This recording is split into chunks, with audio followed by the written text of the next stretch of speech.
नमस्कार मित्रांनो, स्वागत आहे तुमचं विघ्नेश मागुकर यूट्यूब चॅनलवर। तर आज आम्ही आलोय स्ट्रीट प्लेसाठी खांब येथे। तर आम्ही आता एक नाटक सादर करणार आहोत।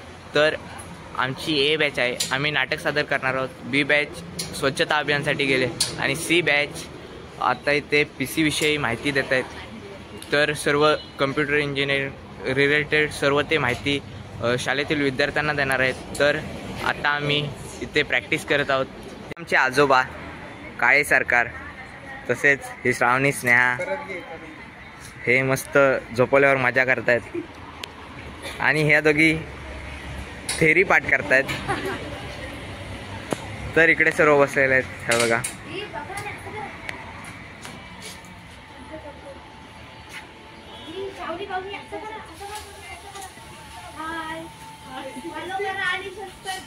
तर ही आमची टीम संपूर्ण गावात फिरली आणि सर्वांना आम्ही निमंत्रण दिलं की नाटक पाहायला या। तर त्यानंतर होतं आमचं नाटक। नाटक देखो नाटक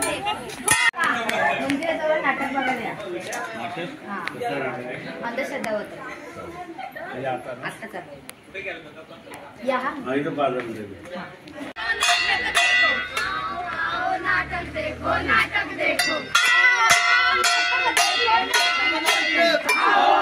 नाटक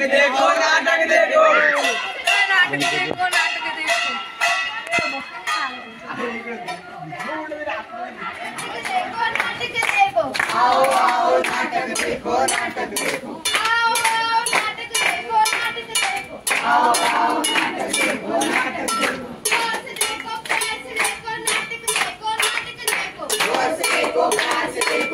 देखो नाटक देखो आओ आओ नाटक देखो नाटक देखो आओ आओ नाटक देखो नाटक देखो प्यास देखो नाटक देखो नाटक देखो प्यास देखो नाटक देखो नाटक देखो आओ आओ नाटक देखो नाटक देखो आओ आओ नाटक देखो नाटक देखो। व्हिडिओ काढतोय फोन मध्ये चालू ठेव। नमस्कार मंडळी, तर आज आपण इथे जमलोय अंधश्रद्धेविषयी जी काही लोकांच्या मनात भावना आहे ती दूर करण्यासाठी। अंधश्रद्धेविषयी जो काही भाव आहे तो आम्ही दूर करण्याचा प्रयत्न Shrimati Geeta Chatkare polytechnic computer engineering first year इथून आम्ही आलेलो आहोत। तर आज आम्ही अंधश्रद्धेविषयी जी काही लोकांच्या मनात भावना आहे ती दूर करण्याचा प्रयत्न आज आम्ही या पटनाट्याद्वारे दाखवणार आहोत। तर आज आमचा पहिला मुद्दा असेल अंधश्रद्धा, तिचे वाईट परिणाम झालेले लोक आणि लोकांवर झालेला त्याचा वाईट परिणाम, याचा आम्ही आज पटनाट्याद्वारे पूर्ण समजावून सांगणार आहोत। तर आज आम्ही इथे अंधश्रद्धेविषयी पटनाट्य दाखवतोय। तर आता यापुढे आम्ही 3 मुद्दे मांडणार आहोत। तर त्यातला आमचा पहिला मुद्दा, अगं पण असा नारळ फोडून जर पेपर चांगला गेला असता तर आपल्याला शाळेत जाऊन अभ्यास करायची काय गरज मग? तरी पण आपण नारळ फोडायचं। पण का, काही गरज आहे का ते माहित नाही, पण पूर्वीच्या काळी शुभकार्य होण्याच्या आधी नारळ फोडायचं। तर मंडळी, नारळ फोडणे शुभ कार्याच्या आधी नारळ फोडणे ही पूर्वीपासूनची प्रथा आहे, परंतु त्यामागचा इतिहास काय असेल, त्यामागचा कारण काय असेल, तर ते आम्ही आज या पटनाट्याद्वारे सांगत आहोत। तर नारळाच्या वरची पूर्ण कवच ते मजबूत व कसं टणक असतं, तर ते माणसाच्या अहंकाराचं प्रतीक म्हणून मानलं जातं। नारळाच्या वरचं कवच, ते कवच अहंकाराचा प्रतीक म्हणून मानला जातो। तसेच त्याच्या आतील भागा सकारात्मक गोष्टी म्हणून याचं ते प्रतीक आहे। तर म्हणून शुभ कार्याच्या वेळी माणसाचा अहंकार मोडून सकारात्मक गोष्टी हा माणसाच्या अंगात रुजवले पाहिजेत, यासाठी शुभ कार्याच्या आधी नारळ फोडला जातो। तर हे होतं नारळाचा इतिहास आणि हे होतं नारळ फोडण्यामागचं कारण। तर यानंतर बघूया आपण दुसरा मुद्दा। आपण नेहमी असं बोलत असतो की गोड खाल्ल्याने आपले मार्ग नीट जातात, आणि तसंच जेव्हा आपण पेपर लिहायला जातो तेव्हा आपण गोड खाऊन जातो, आणि मग त्यामुळे आपलं काम नीट होतं का?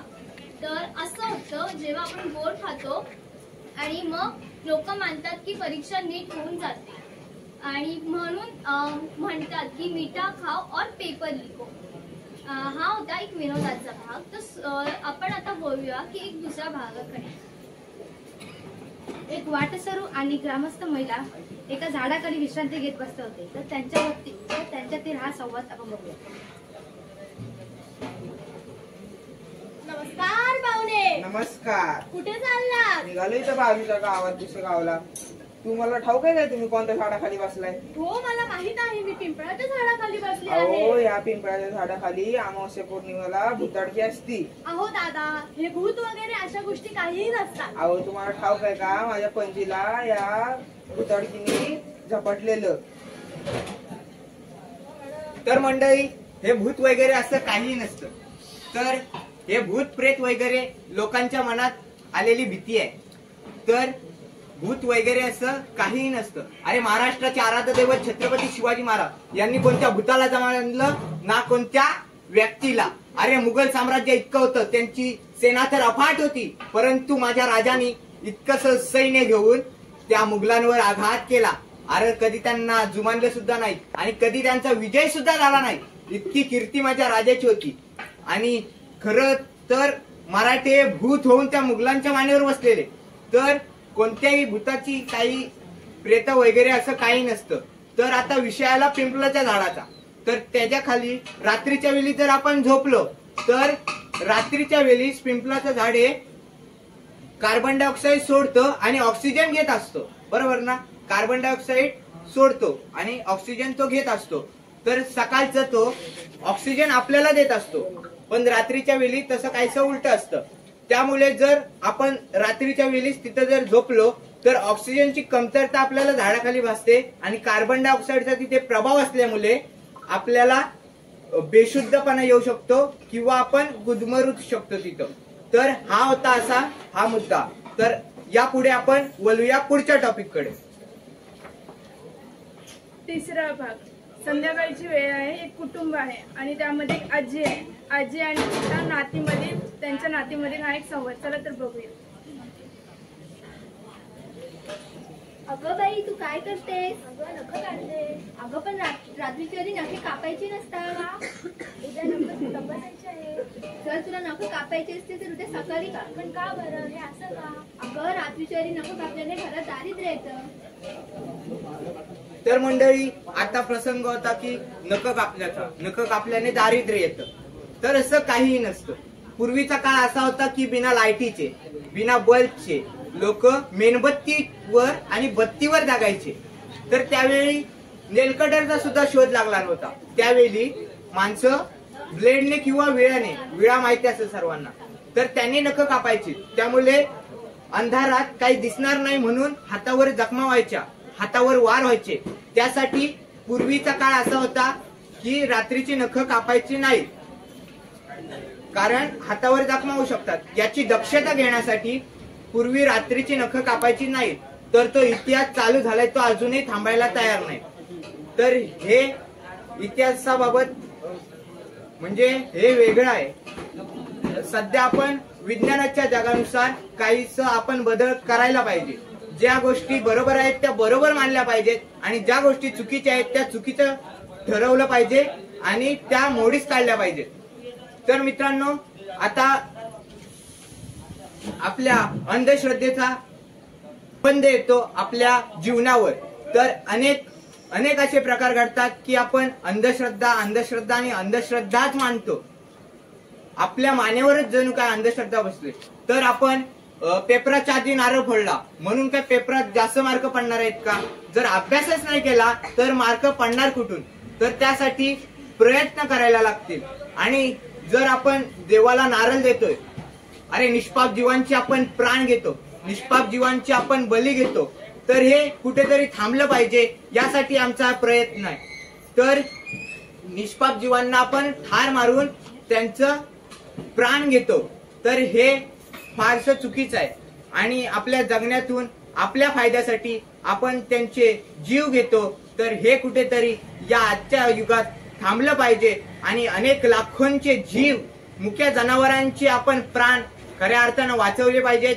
हीच काळाची गरज आहे आणि आमच्या नाटकातून आम्ही हेच साध्य करतो की असलेली अंधश्रद्धा मोडीस काढून आजच्या युगाला साजेशी आपण जगले पाहिजे आणि देवाला इतके हार फुलं वगैरे तसेच आपल्या प्राणाची आहुती त्या मुक्या जनावरांची आहुती देऊ नये आणि देवाला जर तसंच प्रसन्न करायचं असेल तर अनेक मार्ग आहेत. तप करा, परिश्रम करा, देवाचं नाव घ्या.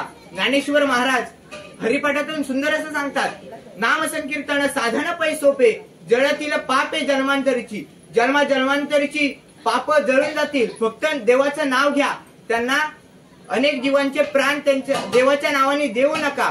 हेच आम्ही आमच्या पॉलिटेक्निक वतीने हेच आम्ही सिद्ध करू इच्छितो की या अंधश्रद्धा मोडीस काढल्या पाहिजेत आणि हाच आमचा छोटासा प्रयत्न. तर आम्ही इथेच थांबतो. धन्यवाद.